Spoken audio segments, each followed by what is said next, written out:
Set की exam है और आपकी जो प्रीलिम्स की एग्ज़ाम होगी वो 14 सितंबर को होगी, संडे के दिन। काफ़ी लोगों के डाउट है कि हमें क्या करना चाहिए, हमारी प्रिपरेशन रिगार्डिंग हमें क्या इशू है, 40 दिन 50 दिन के अंदर कैसे सिलेबस कंप्लीट करें। तो उसके रिलेटेड ये वीडियो है, तो आप समझने की कोशिश करें कि क्या मैं बताना चाह रहा हूँ और क्या आप समझ सकते हैं। ठीक है, सबसे पहले बात करते हैं कि पोस्टें कितनी। पोस्ट हैं 3500। इतनी पोस्टें ना तो मेरे को लगता कभी आएगी ना कभी आएगी। ठीक है, अब दूसरी बात आती है, सबसे बड़ी बात कि सर प्रिपरेशन को हमने पढ़ तो बहुत लिया, लेकिन हम लास्ट टाइम पे किस तरीके से पढ़े। दूसरा क्वेश्चन, सर नेगेटिव मार्किंग बहुत हो रही है। तीसरा क्वेश्चन, मोटिवेशन नहीं आ रहा है। चौथा क्वेश्चन, सिलेबस का रिवीजन कैसे करें। पांचवा क्वेश्चन, टाइम टेबल क्या होना चाहिए। छठा क्वेश्चन, हमें सेल्फ मोटिवेट कैसे रहना है। ठीक है, ये 6-7 क्वेश्चन है। ठीक है, तो सबसे पहले हम बात करते हैं प्रिपरेशन 40 दिन के अंदर किस तरीके से होगी, है ना, और किस तरीके से हमें पढ़ना है। सबसे पहले मास्टर प्लान ऑफ द 40 दिन।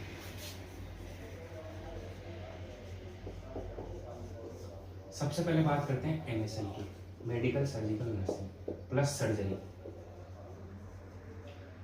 ये इतनी इंपॉर्टेंट नहीं है जितनी ये। ठीक है ना, क्वेश्चन इससे रिलेटेड ज़्यादा पूछ जाएंगे, ड्रेन है, ठीक है, कई तरह के स्कोर है, वो इससे ज़्यादा पूछ जाएंगे, इससे कम पूछ जाएंगे, इससे ज़्यादा पूछ जाएंगे। सबसे पहले बात करते हैं, हम इसे देते हैं ओनली 7 डे। 7 डे में कंप्लीट हो जाएगा क्या भैया। आप 1-1.5 साल से तैयारी कर रहे हैं, इतने दिनों से क्या कर रहे थे। आराम से रिवीजन जो होता है ना वो इतना जल्दी होना चाहिए। अगर रिवीजन में भी अपन टाइम लगाएंगे फिर कोई मतलब नहीं ना, फिर तो वो थ्योरी पढ़ना ही हो गया। 7 दिन के अंदर आपकी ये सब्जेक्ट कंप्लीट होनी चाहिए। हमारे पास 40 दिन है, ठीक है, 7 ये गए। उसके बाद आती है फंडामेंटल, उसे हम लेंगे 3 डे में, 7 और 3 10। ठीक है, उसके बाद आती है फंडामेंटल के अंदर प्रोसीजर पढ़ेंगे और ड्रग कैलकुलेशन पढ़ेंगे। मैं इंपॉर्टेंट टॉपिक की भी आपको बताऊंगा वीडियो बना के। ड्रग कैलकुलेशन पढ़ेंगे, एसिड इम्बैलेंस पढ़ेंगे। ठीक है, इसके अलावा क्या बोलते हैं, ड्रग कैलकुलेशन होगी, एसिड इम्बैलेंस हो गया, और कई तरीके के वो हाइपोकैलेमिया, हाइपरनेट्रीमिया, ये बड़े आते हैं, वो है। और एक बार वो थ्योरी देखेंगे और प्रोसीजर देखेंगे सारे।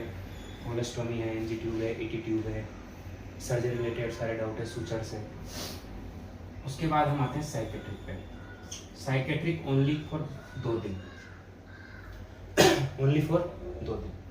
ठीक है, 7 और 3 10 और 3 12 हो गए। उसके बाद आते हैं हम OBG पे। OBG को देंगे हम 4 दिन, 12 और 4 16। 4 सब्जेक्ट आपकी 16 दिन के अंदर, 15 दिन के अंदर खत्म। ठीक है, क्योंकि मैंने भी ऐसे ही पढ़ी है, पढ़ना ऐसे ही पड़ेगा। अगर आप एक सब्जेक्ट को इतना टाइम लगाओगे, डर तो सबको रहता है, लेकिन लास्ट टाइम पे रिवीजन इस तरीके से होते हैं। ठीक है, उसके बाद क्या हो गया, MSN होगी, फंडा होगी, साइकेट्री होगी, OBG होगी। उसके बाद आते हैं पीडियाट्रिक पे। पीडियाट्रिक को हम देंगे ओनली 3 दिन। ठीक है, पीडियाट्रिक को 3 दिन, ये 3 दिन होंगे। 7 और 3 10 12, 12 और 4 16, 16 17 18, ये 19। पीडिया में क्या पढ़े, ग्रोथ एंड डेवलपमेंट पढ़े अच्छे तरीके से, यही क्वेश्चन पूछे जाते हैं। कार्डियोवैस्कुलर के डिसऑर्डर पढ़े और स्केलेटल के पढ़े, और क्या बोलते हैं 1-2 स्किन के पढ़े, बस हो गए। ठीक है, 19 दिन। उसके बाद आते हैं हम CHM पे। CHM को देंगे हम 3 दिन।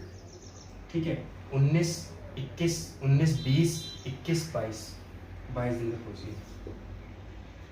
मैं हमेशा कहता आया हूँ आपसे मेरी इतनी वीडियो में कि अपने नर्सिंग का सिलेबस अगर अच्छे तरीके से देखें तो पूरे 22 दिन का है। 22 दिन के अलावा 23वां दिन नहीं लगता है। ठीक है, जो मेन सब्जेक्ट है। फिर भी हम इसको 25 दिन लेंगे, 25 से 30 दिन, 30 दिन तक पहुँचाऊँगा मैं इसको, 10 दिन में बताऊँ क्या करना है। 7वां आता है न्यूट्रिशन, है ना। उसके बाद जो रिसर्च मैनेजमेंट है, ये अदर सब्जेक्ट है, इनको आप 4 दिन का सुपरफिशियल बेसिक रिवीजन करना है। जो मेन है, जो आपको लगते हैं कि हटके चीज़ें, क्योंकि एम्स हमेशा हटके चीज़ें पूछता है। जो पढ़ी हुई चीज़ें तो बहुत कम पूछता है। कोई स्पेशल क्वेश्चन जो बढ़ते हैं ना आप लोगों को अलग ही दिखते हैं, वो एम्स में हमेशा टपकते ही हैं। और सिलेक्शन हमेशा 2-3 क्वेश्चनों से होता है, बताऊंगा मैं कैसे होगा। ठीक है, ऐसे कर पूरा के अपने 22 से ही हो गए 26, और 3-4 दिन आप अपने हिसाब से फोरेंसिक मेडिसिन है, ठीक है, एनेस्थीसिया है, इनको आप देख सकते हैं। ठीक है, तो ये तो सारा हो गया है ना। 7 दिन, 3 दिन, 2 दिन, 4 दिन, 3 दिन, 3 दिन, ये सारे सब्जेक्ट इसके अंदर लगभग कंप्लीट हो गए। अगर कोई सब्जेक्ट बचती भी है तो आप 2-3 दिन के अंदर इसको लेके कंप्लीट कर सकते हैं। ऐसे कर पूरा के आपके 30 दिन का पूरा सिलेबस कंप्लीट। ठीक है, महीने भर के अंदर पूरा अभी आपके पास महीना है, 40-50 दिन है, अच्छे तरीके से सिलेक्शन ले सकते हो। किसी के माई के लाल के दम नहीं वो रोक दे। अब बचे सर 10 दिन बच रहे हैं, 10 दिन में क्या करें? 10 दिन में आपको क्या करना है?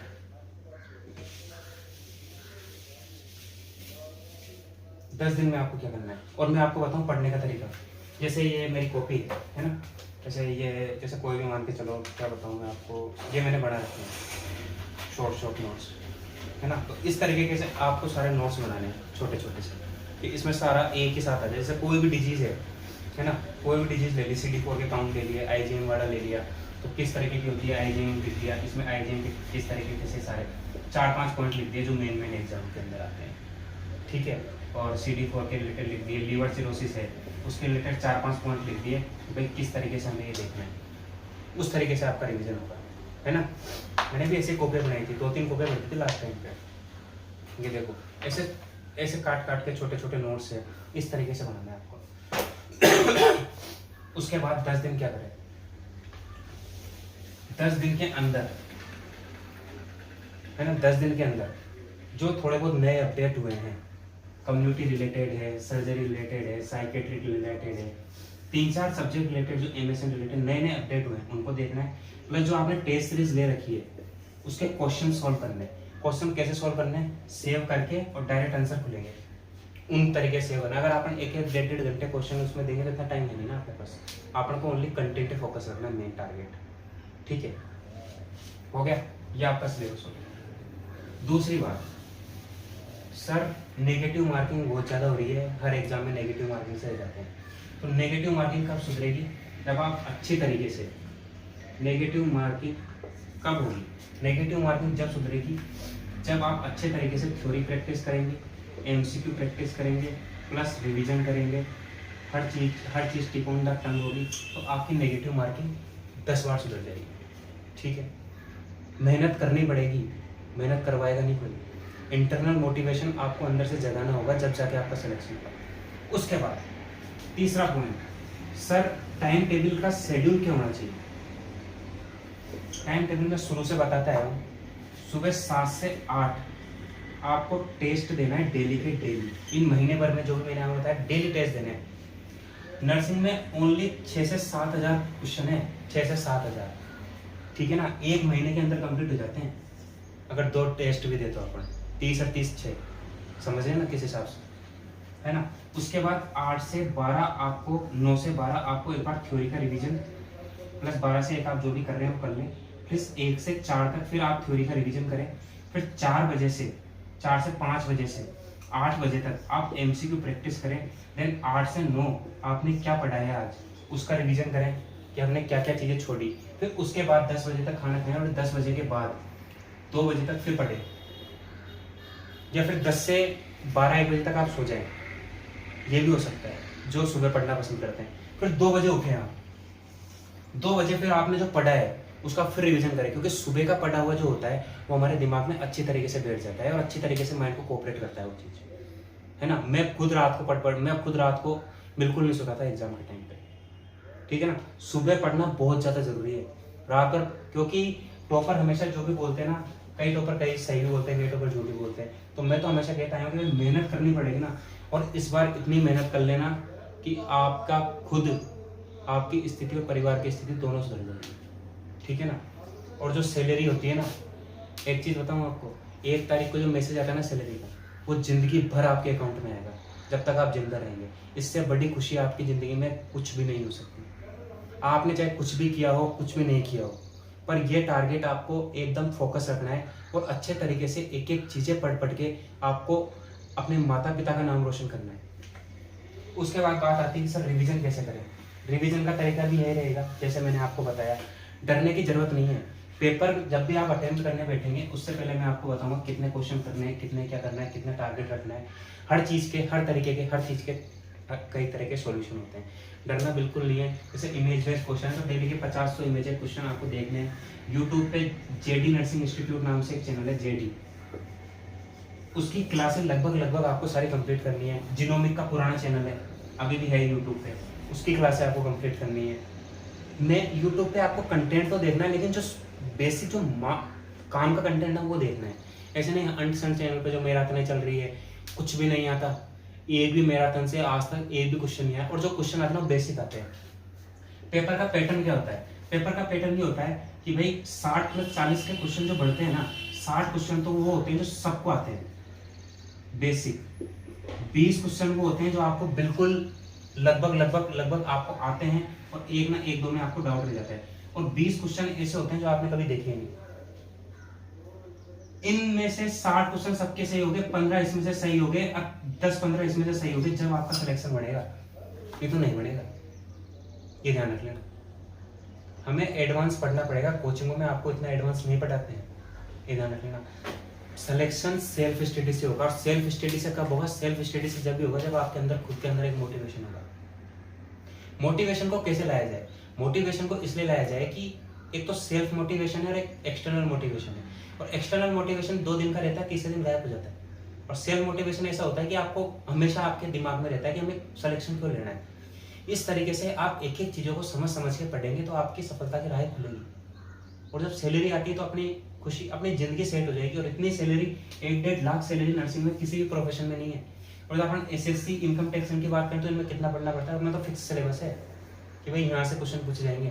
और मेन बात जो रही PYQ, previous year question, previous year question पे भी अच्छी कमांड बनानी है।